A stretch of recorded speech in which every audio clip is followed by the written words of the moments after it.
Dans la vidéo précédente, je vous ai parlé de la préparation de la carte mère. Dans cette vidéo, nous allons parler de l'installation de l'alimentation électrique au sein du boîtier. Avant, je souhaiterais que vous puissiez vous entraîner à brancher les câbles en dehors du boîtier pour que vous puissiez être familiarisé avec ceci. Mais avant cela, je vais vous montrer les différents câbles qui existent sur une alimentation électrique. Ce que vous devez savoir également, c'est qu'il existe différents types d'alimentation électrique et différentes puissances. Ici, nous sommes en présence d'une alimentation Corsair de 650 watts qui va permettre d'alimenter le boîtier. Sachez qu'il en existe des plus puissantes et des moins puissantes. Mais vous aurez l'occasion de découvrir tout cela dans le magazine dont je vous ai parlé en début de ces vidéos. Ensuite, je vais vous montrer les différents câbles qui existent et à quel endroit ils vont se brancher sur la carte mère, ce qui va nous permettre par la suite d'avoir la possibilité d'organiser nos câbles. Parce que comme vous pouvez le voir ici, sur cette alimentation qui n'est pas modulaire, c'est-à-dire que les câbles partent directement tous de l'alimentation électrique ici et que vous n'avez pas la possibilité d'en ajouter ou d'en enlever en fonction de vos besoins. À la différence d'une alimentation modulaire où à la place ici de cet ensemble de câbles, vous auriez plusieurs emplacements pour rentrer des câbles et que vous choisiriez les câbles que vous souhaitez mettre. Donc à partir de là, je vais pouvoir vous montrer les différents câbles qui vont intervenir dans les branchements, ce qui vous permettra lors de l'installation dans le boîtier de choisir les câbles qui vont passer devant et les câbles qui vont passer derrière. Évidemment, j'aurai l'occasion de vous montrer tout cela dans cette vidéo. Alors, la première chose très importante, c'est ce que l'on appelle le connecteur 24 pins, qui se trouve ici. C'est le connecteur le plus large que vous pouvez trouver dans l'alimentation électrique. Il est souvent séparé en deux, avec le connecteur 20 pins et le connecteur 4 pins additionnel. La plupart du temps, vous allez pouvoir les grouper tous les deux afin de pouvoir le brancher sur la carte mère. Alors rassurez-vous, vous ne pourrez pas vous tromper de sens puisqu'il y a des détrompeurs un petit peu partout et que lorsque vous allez le présenter sur la carte mère, je vais vous montrer ça ici, vous ne pourrez pas vraiment vous tromper. Donc nous avons ici sur la carte mère le connecteur 24 pins, ici, et vous allez avoir la possibilité de le brancher directement dessus. Donc vous pouvez vous entraîner pendant que tout le matériel est à l'extérieur, ce qui vous permettra d'être familiarisé avec les manipulations lorsque vous serez à l'intérieur du boîtier. Donc ici, vous voyez, il y a un détrompeur qui est sous mon pouce et que vous allez pouvoir faire correspondre avec le détrompeur qui se trouve ici. Sachez que quoi qu'il en soit, vous ne pourrez pas vous tromper de sens, même si je me trompe sciemment ici, je ne peux pas enfoncer dans le connecteur, tout simplement parce que les détrompeurs font leur travail et on ne peut pas le faire. Donc je me mets dans l'autre sens, avec donc le détrompeur directement ici, et vous allez avoir la possibilité de l'enfoncer. Vous voyez là, ça s'enfonce tout seul, vous le positionnez et ensuite vous le présentez et vous allez appuyer dessus. Donc lorsque vous allez appuyer dessus, assurez-vous que le contact se fait partout sur ce contacteur. Et une fois que le contact est fait et que vous voyez qu'il est bien enfoncé, vous voyez, c'est que c'est bon. Donc à partir de là, je vais l'enlever à nouveau pour vous montrer la suite. Donc pour l'enlever, rien de plus simple, il vous suffit d'appuyer sur le détrompeur qui se trouve ici et de faire des mouvements va-et-vient pour pouvoir le sortir. Parce que comme il a été rentré un petit peu en forçant parce que les choses sont un peu longues, il faudra jouer un petit peu des allers-retours tout en appuyant sur le détrompeur. Alors, une autre chose qui est importante, c'est que lorsque vous allez installer ce connecteur 24 pins, vous allez avoir la possibilité, comme je vous le disais tout à l'heure, d'avoir des alimentations où les connecteurs sont séparés. Faites attention de ne pas vous tromper de sens parce que sinon, vous ne pourrez mettre ni dans un sens ni dans l'autre ce port 24 pins. Donc assurez-vous, pareil, il y a des petits détrompeurs qui se trouvent en général ici sur la partie de l'alimentation et que vous allez pouvoir relier l'un avec l'autre pour vous retrouver avec un connecteur 24 pins comme celui-ci. Ensuite, une fois que nous avons vu ce connecteur 24 pins, nous allons rechercher sur les différents câbles qui sont disponibles, un double connecteur qui ressemble à ceci. Je vais essayer de le trouver et de démêler les choses. Voilà. Vous allez trouver un double connecteur comme celui-ci qui fait 2 x 4. Donc sur certaines cartes mères, vous allez avoir besoin de ces 2x4 et sur certaines cartes mères, une seule x4. En général, la prise se trouve pas très loin du processeur. Je vais vous montrer ça sur la carte mère. Donc c'est par ici. Vous n'allez pas le voir avec cette caméra. Je vais donc changer de caméra. Donc le connecteur se trouve à cet endroit, au niveau du processeur, comme vous pouvez le voir ici. C'est la prise blanche qui est ici. Et c'est à cet endroit-là que nous allons brancher le connecteur 4 pins. Alors c'est toujours pareil. Vous avez la possibilité d'avoir le détrompeur, comme vous allez pouvoir le voir ici. Je vais essayer de vous le montrer. Voilà. Donc ici, vous avez un détrompeur et vous avez également un détrompeur sur la partie qui se trouve ici. Donc ne vous inquiétez pas, vous ne pourrez pas vous tromper de sens, même si vous le mettez à l'envers. Pareil, les détrompeurs se trouvent également à l'intérieur. Donc si vous en avez deux, ne vous inquiétez pas, vous n'en utilisez qu'un. Donc en le branchant directement comme je vais vous le montrer maintenant, donc avec le détrompeur du bon côté et en connectant ici. Donc en fonction du ventilateur que vous avez acheté, du Ventirad, ce sera plus ou moins pratique. D'autant que moi, j'ai une main de libre et une main qui n'est pas libre, donc c'est encore moins pratique. Donc ici, vous assurez que vous êtes du bon côté du détrompeur et vous allez l'insérer dans la carte mère. Donc c'est bien de réaliser ces manipulations, vous le comprenez, parce que quand tout va être monté dans le boîtier, ce sera moins facile et le fait d'avoir compris comment ça se passe, ce sera mieux.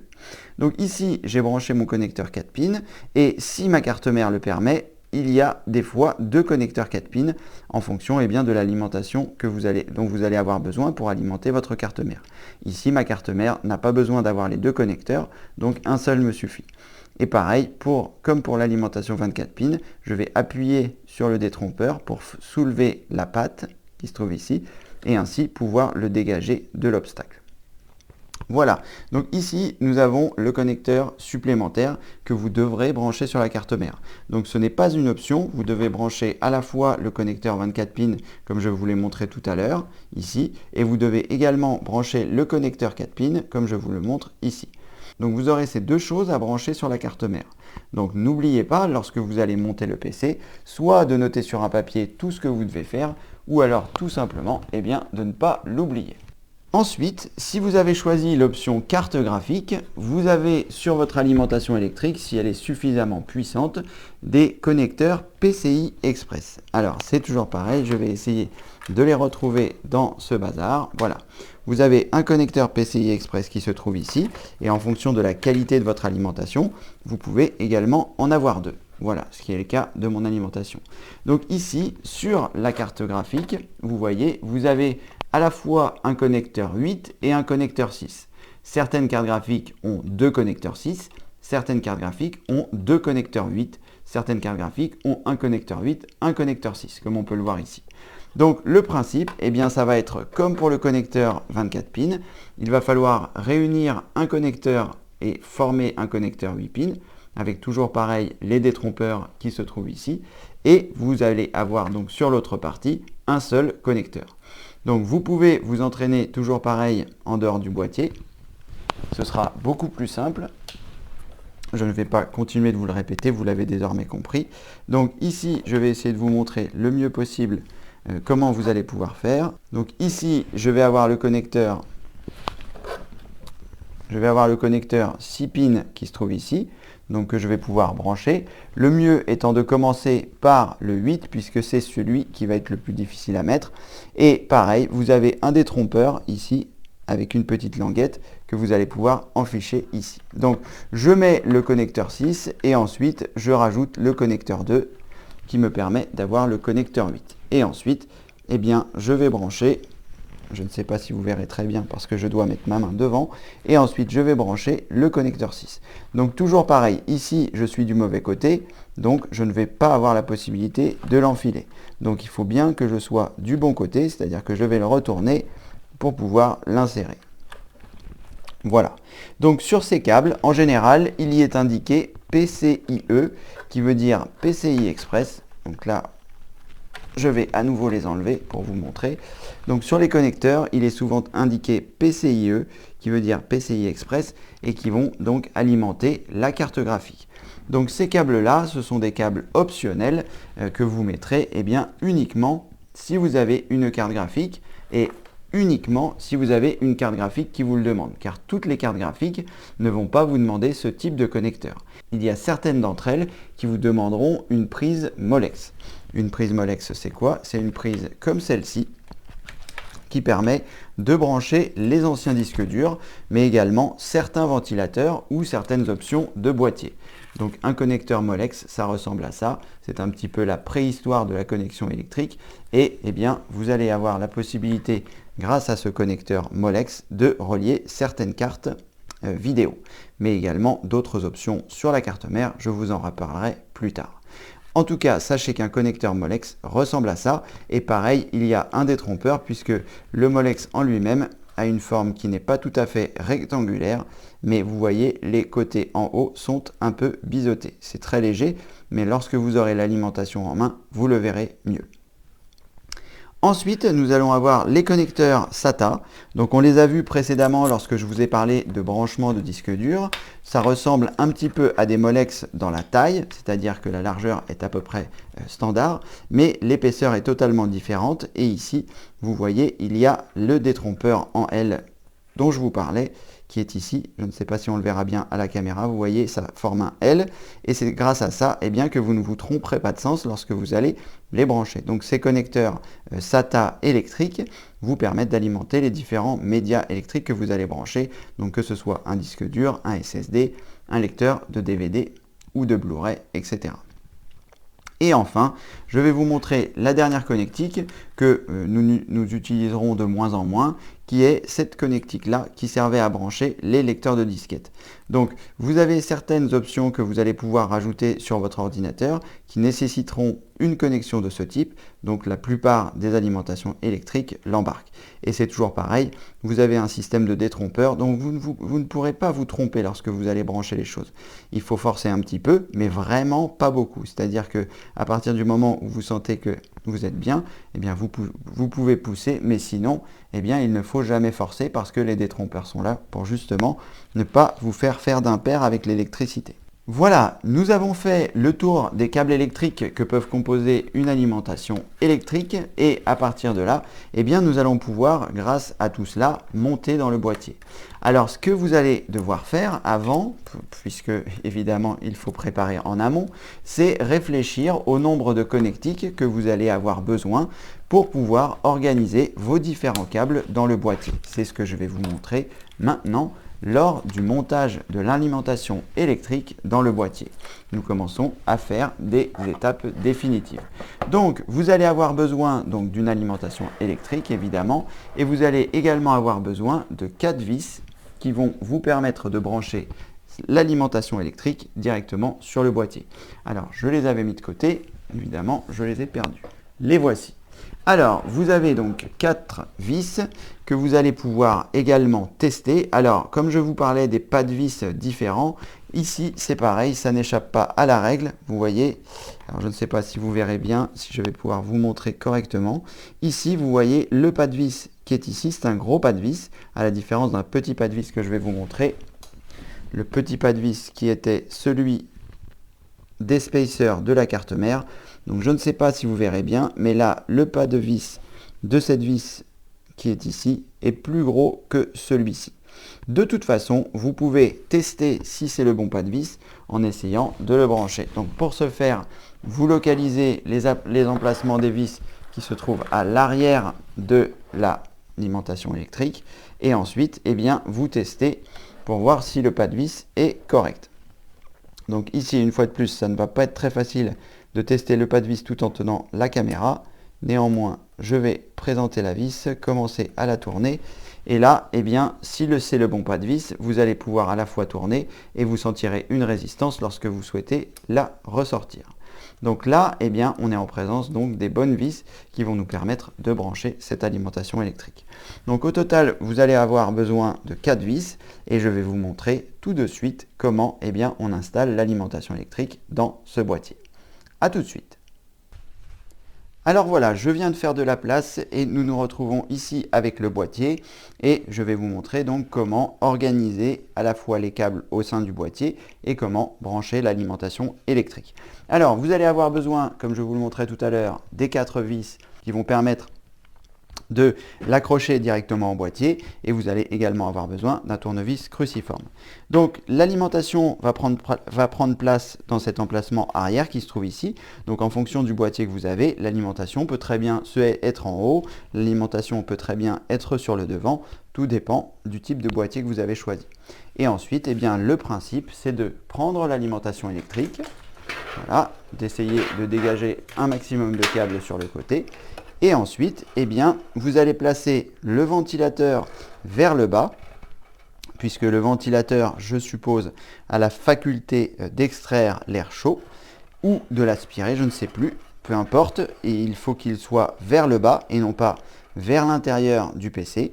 Donc bien vers le bas, et ensuite vous allez positionner ici l'alimentation. Donc faites attention de ne pas toucher aux câbles qui se trouvent à l'intérieur. Vous pouvez les mettre de côté pour l'instant et nous verrons évidemment dans une prochaine vidéo comment tout ranger cela. Donc vous allez positionner votre alimentation électrique à peu près à son emplacement définitif, comme je le fais ici. Voilà, vous pouvez prendre votre temps, ne vous inquiétez pas, ce n'est pas pressé. Et à partir de là, une fois que vous avez réalisé cette manipulation et que vous voyez que les trous tombent à peu près en face, vous allez avoir la possibilité de visser. Donc je vais m'assurer que je suis bien dans le bon angle et je vais vous montrer comment faire. Donc vous voyez ici que les trous correspondent bien aux vis. Donc j'en ai une ici, une ici, une ici et une ici. Donc je vais simplement visser ces 4 vis pour faire tenir mon alimentation électrique. Alors le mieux, c'est de visser toujours à l'opposé, c'est-à-dire vous allez commencer par exemple par la vis qui est en haut à droite ici, et ensuite vous allez vous rendre dans le bas à gauche, ici à l'opposé, et ensuite pareil à l'opposé, en bas à droite et ensuite en haut à gauche.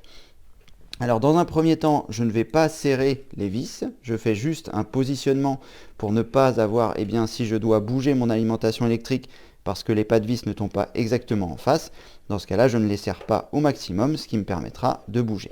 Ici, tout s'est bien passé, les 4 vis se sont bien vissées, donc maintenant qu'elles sont là, je vais pouvoir les visser définitivement, donc en serrant un petit peu plus pour que l'alimentation électrique soit bien fixée. Voilà. On a fait le plus dur, presque. Donc là, l'alimentation électrique est bien fixée et donc vous allez pouvoir retourner le boîtier comme vous le souhaitez, le mettre un petit peu dans tous les sens. Maintenant, notre travail va consister à gérer l'ensemble des câbles qui se trouvent à l'intérieur. Donc ça veut dire quoi, gérer l'ensemble des câbles? Ça veut dire que certains câbles qui se trouvent ici, donc tous les câbles de l'alimentation, pour l'instant on va se concentrer là-dessus. Donc il y a certains câbles qui vont aller derrière le boîtier, qui seront cachés par la façade arrière, enfin par le panneau latéral arrière, pardon. Et il y a certains câbles que vous allez avoir à mettre devant pour alimenter les différentes choses. Donc avant de continuer l'installation, vous allez devoir réfléchir à ce dont vous allez avoir besoin. Donc vous savez que vous avez besoin du connecteur 24 pins, celui qui va donc alimenter la carte mère. Vous savez que vous avez également besoin du connecteur 4 pins ou 8 pins qui va également sur la carte mère, donc vous allez les mettre de côté. Vous savez que vous allez avoir besoin d'un certain nombre de connecteurs, donc en fonction si vous avez pris oui ou non l'option carte graphique, il faudra prendre les alimentations PCI Express. Donc on a vu que dans mon cas, j'avais un 6 et un 8, donc il faut que je prenne celui-ci et son petit frère, voilà, qui se trouve ici, donc j'ai bien les deux. Et ensuite, je vais réfléchir au nombre de périphériques que je dois alimenter électriquement. Donc je sais que, par exemple ici, je vais avoir un SSD, donc je vais avoir besoin d'une alimentation électrique SATA. Je vais également brancher un disque dur classique, donc je sais que j'ai besoin d'une seconde alimentation électrique. Et je vais également brancher un lecteur CD-DVD, donc je vais également avoir besoin d'une troisième alimentation électrique SATA. Donc qu'est-ce que je fais? Je vais soit trouver une grappe qui a les 3, soit trouver 2 grappes. Donc on sait que les connecteurs SATA, c'est ceux-là, et que ce n'est pas les connecteurs Molex. Donc les connecteurs Molex, comme a priori je ne vais pas en avoir besoin, je vais les laisser sur le côté, c'est-à-dire que je vais les mettre derrière le panneau pour ne pas qu'ils me dérangent au sein du PC, puisque l'objectif et d'avoir la meilleure circulation d'air possible à l'intérieur. Donc pas de câbles partout, mais des choses qui seront correctement passées. Donc les connecteurs Molex, je les mets de côté. Et ici, j'ai à nouveau un connecteur SATA. Donc j'ai deux grappes de 4 connecteurs SATA. Donc j'ai plusieurs solutions, soit je branche directement mes 4 périphériques ici, soit j'ai la possibilité de mixer. Je vous montrerai, parce que là c'est essentiellement des vidéos pour que vous puissiez comprendre comment se monte le PC, mais je ferai une vidéo après où je vous montrerai le montage de mon PC personnel, c'est-à-dire que je vais repartir de ce boîtier et monter les éléments de ce PC, donc avec d'autres éléments que j'ai sur mon PC actuel et les éléments que je vous ai montrés également. Donc je vais mettre la carte mère que vous avez vue, mais je vais rajouter d'autres éléments et vous expliquer la raison pour laquelle je le monte de telle ou telle façon. Quoi qu'il en soit, eh bien, vous comprenez que là, je vais garder donc un connecteur de 4 qui me permettra de brancher à la fois mon lecteur CD, à la fois mon SSD et à la fois mon disque dur. Alors, vous devez également prendre en considération, mais ça vous allez pouvoir le voir dans l'étape d'après lorsque nous allons passer les différents câbles, il faut que vous preniez en considération la taille de ceci. C'est-à-dire que là, si par exemple mon lecteur CD se trouve à peu près à ce niveau-là et que mes disques durs se trouvent à ce niveau-là, est-ce que mon câble va être suffisamment long? Dans mon cas ici, ça a l'air d'être le cas, mais il faudra malgré tout faire des tests. Et vous pourrez évidemment bouger ensuite les câbles. Donc j'ai mis de côté ce câble d'alimentation électrique Molex que je mets de côté ici. Et donc là, je vais organiser différemment les câbles. Ici, j'ai mes Molex dont je ne vais pas me servir. Donc je vais commencer le passage des câbles. Alors les câbles qui sont fournis avec le boîtier qui vont se brancher sur la carte mère, on va pour l'instant les mettre de côté. Donc à partir de là, je vais les prendre et je vais les mettre de côté. Faites attention de ne pas les abîmer parce que certains d'entre eux sont vraiment fragiles. Donc vous faites toujours bien attention lorsque vous les manipulez. Voilà. Et ensuite, eh bien, je vais passer les différents connecteurs de l'alimentation électrique qui se trouvent ici par le trou qui se trouve là pour les envoyer vers l'arrière. Donc je vais commencer par les Molex. Enfin, je ne vais pas trop m'embêter, je vais tout envoyer vers l'arrière et ensuite je répartirai les différents câbles. Donc j'utilise le trou qui se trouve ici et qui va me permettre d'envoyer tous ces câbles vers l'arrière. Je ne sais pas si vous voyez bien ici, mais en tout cas, voilà. Je vais dans un premier temps passer tous les câbles vers l'arrière et pas le câble de mon micro, voilà. Puisque c'est à cet endroit que seront cachés les câbles. Ici, dans cette partie-là, c'est à cet endroit-là que seront cachés les câbles que je ne vais pas utiliser. Donc je les passe tous à l'arrière par l'intermédiaire du trou qui se trouve en face. Et ensuite, eh bien, je rapatrierai les câbles dont je vais avoir besoin vers l'avant. Voilà. Donc ici, si je vous montre la façade, pour l'instant, eh bien, on se retrouve avec l'alimentation électrique qui est installée et les câbles qui partent vers l'arrière. À partir de ce moment-là, nous allons donc déterminer quel câble va arriver à quel endroit par rapport aux emplacements de la carte mère. Donc ici, j'ai dit que j'avais besoin d'un connecteur 24 pins, que mes Molex, j'allais pouvoir les laisser derrière et que un des connecteurs SATA, je pourrais également le laisser derrière. Donc je vais avoir besoin de ça. Je vais avoir besoin de mon connecteur 24 pins, donc je vais repasser par l'intérieur ici, voilà, pour pouvoir l'avoir à disposition du côté de la carte mère. Donc ici, je le passe de ce côté-ci. Je vais également avoir besoin donc du double connecteur 4 pins, que je vais lui également passer vers l'avant. Je vais avoir besoin de mes connecteurs PCI Express, vu que c'est eux qui vont alimenter eh bien, la carte graphique. Donc j'en ai trouvé un, je vais essayer de trouver le second qui se trouve ici, voilà, que je vais également passer par l'avant. Très bien. Et ensuite, je vais donc avoir besoin d'une ligne de connecteur électrique pour pouvoir alimenter mes différents médias. Donc j'essaye au maximum de faire en sorte que les câbles eh bien, soient le mieux organisés possible à ce niveau-là. Donc ici, j'ai ma ligne de connecteur électrique. Voilà. Et voilà. Donc dans un premier temps, je sais que je vais avoir à connecter les différentes choses. Donc je m'assure eh bien, voilà, de faire en sorte que les choses ne se croisent pas trop au sein de l'alimentation, même si ça a l'air un petit peu difficile. Voilà. Donc ici, j'ai bien mes 3 câbles qui vont rester derrière. Et là, eh bien, j'ai mes câbles qui vont me permettre de brancher mon alimentation électrique, mes diverses alimentations électriques. Donc après, l'objectif, eh bien, ce sera de les passer le mieux possible. Mais là, je sais que lorsque je vais installer ma carte mère, ici, comme je vous le montre, voilà, la carte mère va venir s'installer ici. J'espère d'ailleurs au passage que, comme je vous le précisais dans les vidéos précédentes, la hauteur de mon ventilateur ne va pas poser de problème, ce qui a l'air d'aller ici. Donc là, je positionne ma carte mère et je devrais avoir donc la place pour fermer le boîtier. Donc je sais ensuite que ma carte graphique va s'installer à cet endroit-là. Voilà, donc ma carte graphique va se mettre à cet endroit-là. Donc je sais qu'à cet endroit-là, je vais avoir mes connecteurs 8 et 6, que ici je vais avoir mon connecteur 24 et que derrière, je vais avoir mon connecteur 4.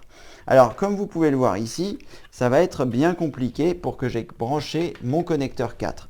Donc, ce qu'il va falloir faire, c'est que avant que je monte la carte mère, je branche mon connecteur 4. Parce que si je ne le fais pas au moment avant de brancher la carte mère, ici, ça va être très compliqué de le faire. Vous allez avoir beau vous être entraîné. Honnêtement, je ne suis même pas sûr d'y arriver si je devais monter ce connecteur sur la carte mère. Donc, avant que je monte la carte mère, eh bien, je brancherai électriquement ce connecteur 4 qui est ici et ensuite je positionnerai la carte mère. Mais nous le verrons au moment du montage de la carte mère et de la carte graphique dans la vidéo suivante, me semble-t-il. Voilà, donc vous avez passé les câbles correctement. Vous savez à peu près donc que le connecteur 4 ira par là, que le connecteur 24 ira par là, que vous allez avoir besoin des deux connecteurs PCI Express si vous avez pris l'option carte graphique puissante, donc qui iront par là, et ensuite vous aurez la ligne des connecteurs électriques qui iront par là. De toute façon, nous verrons dans les vidéos suivantes comment bien organiser les câbles. Et enfin, vous aurez, en plus de tous ces câbles électriques que vous allez brancher sur les différents périphériques, que ce soit la carte mère, que ce soit les disques durs SSD ou lecteur DVD ou encore carte graphique, vous aurez l'ensemble des câbles du boîtier qu'il faudra relier à la carte mère. Nous avons vu dans les vidéos précédentes qu'il fallait faire un premier repérage et là, eh bien, à cet endroit-là, ce sera ce type de câble que vous devrez brancher sur la carte mère, mais nous y reviendrons quand il sera temps d'y revenir, c'est-à-dire, vous voyez, on a le connecteur de la lumière du disque dur, le reset, le power switch, comme je vous avais montré dans les vidéos précédentes. Voilà, on en a fini pour l'installation définitive de l'alimentation électrique. Vous savez désormais brancher l'alimentation électrique, mettre de côté les câbles dont vous allez avoir besoin, et je vous retrouve dans la prochaine vidéo pour l'installation de la carte mère et de la carte graphique. A tout à l'heure. Félicitations, vous venez de terminer cette vidéo. J'espère qu'elle vous a plu et qu'elle vous a aidé à avancer dans votre cheminement informatique. C'est en tout cas mon souhait le plus cher. Maintenant, si à votre tour vous souhaitez m'aider, il existe différents moyens. Vous trouverez des vidéos sous celle-ci pour vous expliquer comment faire. Vous pouvez par exemple vous abonner à la chaîne pour ne rater aucune vidéo. Vous pouvez mettre un pouce bleu, un pouce en l'air pour notifier qu'elle vous a plu. Vous pouvez également la partager auprès de vos amis. Et si le cœur vous en dit, vous pouvez également me faire un don. Voilà, vous retrouverez toutes ces informations sous cette vidéo. J'ai fait des vidéos explicatives qui vous montrent bien comment réaliser chaque étape, soit pour vous abonner, soit pour partager, soit pour liker la vidéo, soit pour faire un don si vous le souhaitez. Mais en tout cas, on va continuer la grande aventure de l'informatique et comme le veut la tradition, vous la connaissez peut-être pas, mais vous allez la découvrir. Je vous dis à très bientôt pour une prochaine vidéo. Merci, au revoir.